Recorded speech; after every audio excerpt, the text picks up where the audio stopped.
In the wake of the first presidential debate, Democratic lawmakers in Texas, Arizona, Massachusetts, Illinois, and right here in Minnesota have stepped forward and called on President Biden to end his bid for another 4 years in the White House. But tonight, some members of Biden's own party are taking a wait-and-see approach, including Minnesota Senator Amy Klobuchar. Our Babs Santos has been checking the pulse of Minnesota's Democratic Party, joining us now. So, Babs, what is the read?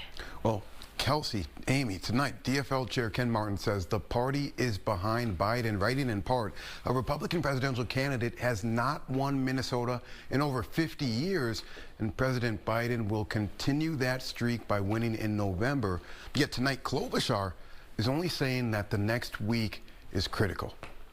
Worry among elected Democrats is that Joe Biden's horrible debate performance is now going to make it harder for other Democrats to run and win. Over the weekend, 2nd Congressional District Congresswoman Angie Craig broke ranks from Minnesota's Democratic Party and most Democrats nationwide when she wrote in part, "I do not believe the president can effectively campaign and win against Donald Trump. I respectfully call on President Biden to step aside as the Democratic nominee." I'm sure she also weighed the politics of it. And calling for Biden to step down in her district, which is competitive and has lots of independents, was a smart move. University of Minnesota political science researcher and professor Larry Jacobs says it was a strong message from a representative in a competitive swing district, home to many independents. You look at the polling, there are a lot of Americans, including a whole lot of independents, who saw President Biden's debate performance and think he ought to step down. Yet on Monday, Congresswoman Ilhan Omar reaffirmed her belief in the current administration, writing in part, "I am standing with President Biden and Vice President Harris.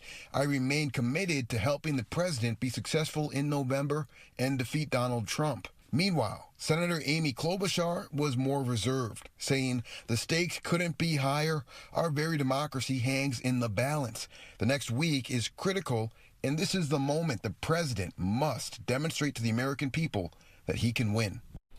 Today, we reached out to Congresswoman Angie Craig, Congressman Dean Phillips, and Senator Tina Smith, among others. Craig declined an interview. We didn't hear back from Phillips, and Smith's office said they had nothing to share. Amy? All right. Thank you, Babs. The president again responding to those doubts today, saying voters have already made their decision and urging his fellow party members to, quote, stop the drama. He said in part, any weakening or resolve of lack of clarity about the task ahead only helps Trump and hurts us. It is time to come together, move forward as a unified party, and defeat Donald Trump. And today, the